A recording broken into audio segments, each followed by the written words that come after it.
He had 7 seconds left to live, and he spent 4 of them checking his gold teeth.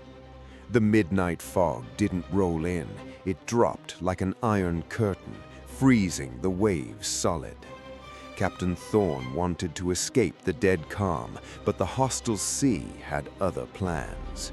Without a sound, a monolithic, barnacle-encrusted warship rose directly beneath them, hoisting their entire schooner into the freezing air. It was the Wraith, the legendary ghost ship captured by the Crown, then lost forever.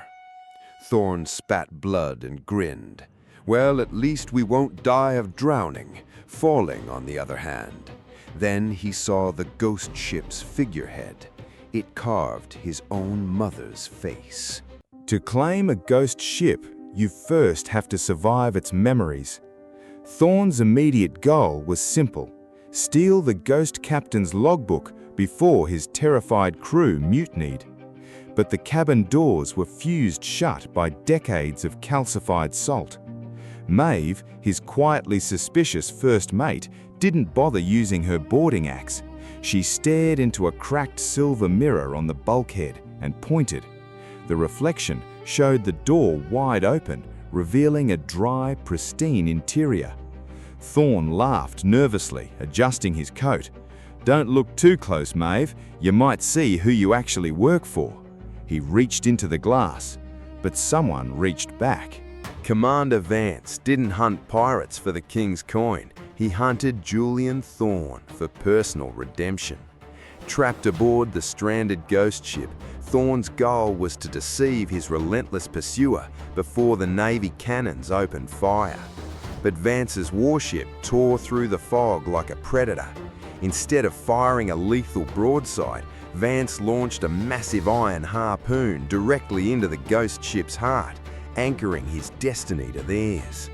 Thorne leaned over the splintered rail, masking his terror with a sharp smirk. "Vance, darling, you always did know how to ruin a family reunion." Vance smiled back, severing his own steering wheel. The harpoon line began to bleed. Trust is a luxury dead men cannot afford, and Gideon was the most expensive man alive. Thorne needed to secure a swift alliance with his elegant rival to escape the bleeding ship. Instead, Gideon pressed a cold flintlock against Thorne's throat, demanding the true coordinates. But when Maeve raised her lantern, the reversal exposed a horrific truth. Gideon's crew weren't breathing. They were wax mannequins, dressed in stolen Royal Navy blue. Thorne didn't flinch. He casually adjusted Gideon's silk collar. "Elegant as always, Gideon, though your new friends are a bit stiff." Gideon dropped his gun, whispering, "Urgent." The ship, it copied them. Every step deeper into the Wraith rewrote the laws of nature. Thorne's immediate goal shifted to protecting Silas, their eccentric navigator, who was screaming riddles about a heartbeat beneath the planks. Suddenly, boiling salt water erupted from the timber. The obstacle was terrifyingly selective. The scalding water rose exclusively around Silas, pinning him to the main mast, while the surrounding deck remained bone dry. Thorne scrambled across the planks, dodging the rising steam. "Silas, if you're gonna cry us a river, at least make it cold enough to drink." Silas ceased screaming. His blind eye snapped open, now a perfect sphere of solid, polished gold.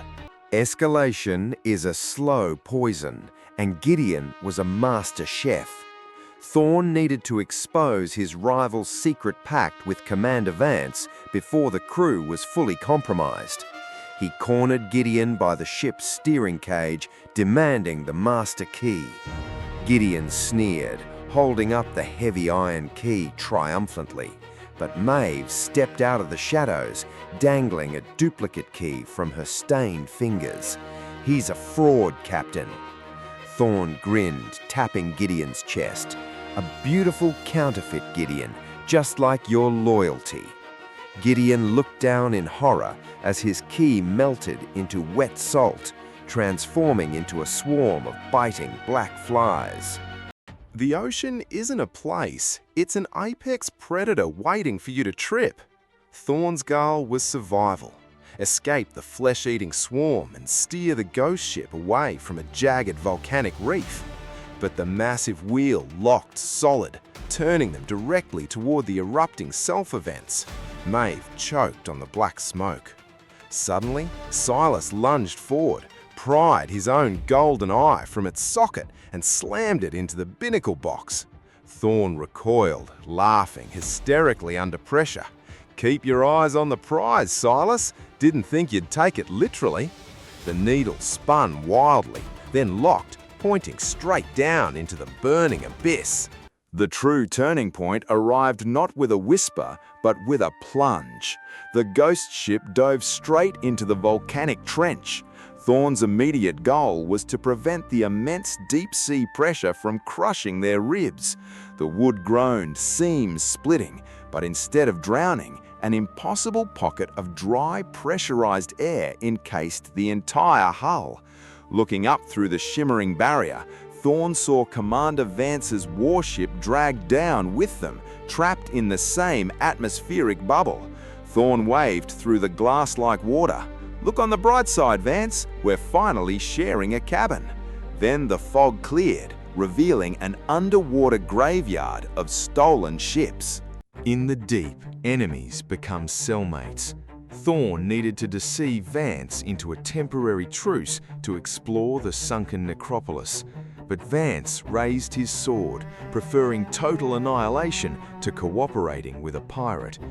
Then, Vance dropped his guard, his voice breaking. "You think this is about royal law, Julian? You have the blood key carved into your childhood scar." Thorne touched his collarbone, forcing a tight smirk. "I knew you cared, Vance, but crossing the ocean floor for my signature is a bit dramatic." Vance pulled back his uniform, revealing his flesh was turning into barnacle-crusted oak. The ship was eating him alive. The past is a ghost that refuses to stay buried. Thorne's goal was to steal the central artifact of the necropolis, an ancient obsidian mechanism. The obstacle was brutal. The lock required 2 identical bloodlines to activate. Thorne stood helpless, his single scar useless. That's when Gideon stepped forward, slicing his own silk shirt open to reveal an identical mark. Thorne's jaw dropped. His elegant rival was the younger brother he had abandoned to the depths decades ago. Thorne masked his utter shock with a bitter laugh. "Well, Mother always said you were a terrible copycat." They pressed their wounds together. The ocean screamed. Blood means absolutely nothing when gold is on the table. As the city rocketed towards the surface, Thorne's immediate goal was to escape the lethal decompression. But Gideon lunged, knocking Thorne down and snatching the obsidian artifact for himself. "Goodbye, brother," Gideon sneered. He didn't see Maeve smiling from the shadows. She'd already pickpocketed the real artifact, replacing it with a timed Navy grenade. Thorne rolled away, pulling Maeve down. Family reunions are so explosive, don't you think? The grenade detonated in Gideon's hands, shattering their atmospheric bubble. The freezing black Atlantic came roaring back. Darkness is where secrets go to grow teeth. Submerged in the freezing blackness, Thorne faced his ultimate, unnamed nightmare, drowning in the pitch-dark sea. The lanterns died. He couldn't find the surface. Suddenly, powerful hands grabbed his throat in the dark. It was Commander Vance. But instead of killing him, Vance used his remaining human strength to thrust Thorne into the ghost ship's final air pocket. Thorne gasped, his teeth chattering in the cold. "If you kiss me now, Vance, I'll never let you live it down." Vance didn't laugh. He leaned close, whispering Thorne's true, forgotten childhood name, the name of the ship's builder. To save his crew, a lifelong liar must finally tell the truth. Thorne's immediate goal was to break the ghost ship's hold over his mind. The wooden walls echoed with a horrific demand. sacrifice his loyal mate Maeve to seal the leaking hull. Maeve stood ready, her eyes wide with quiet suspicion.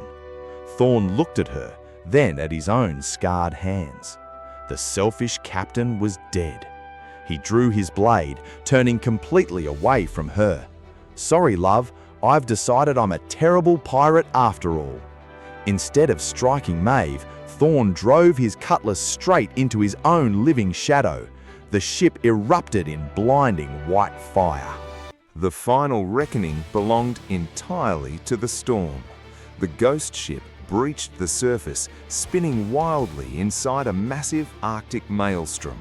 Thorne's goal was total survival, defeat Gideon and the half-wooden Vance simultaneously on a shattering deck.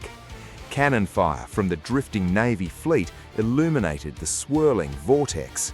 Silas stood at the bow, his empty socket catching lightning strikes and reflecting them onto their targets like a lighthouse. Thorne parried Gideon's elegant thrust, dodging Vance's heavy wooden fist. "Mind the step, gentlemen. The first one down wins a free trip to hell." Suddenly, the flaming mainmast snapped, hurtling down directly toward them. The sea always collects its debts, and it prefers payment in gold. Thorne and Maeve scrambled onto their battered schooner just as the ghost ship began its final violent descent into the abyss. The obsidian artifact collapsed into itself, dragging the entire vortex down with it. Gideon and Vance were gone, swallowed by the wood. Silas stood at the sinking helm, waving peacefully as he merged with the ship.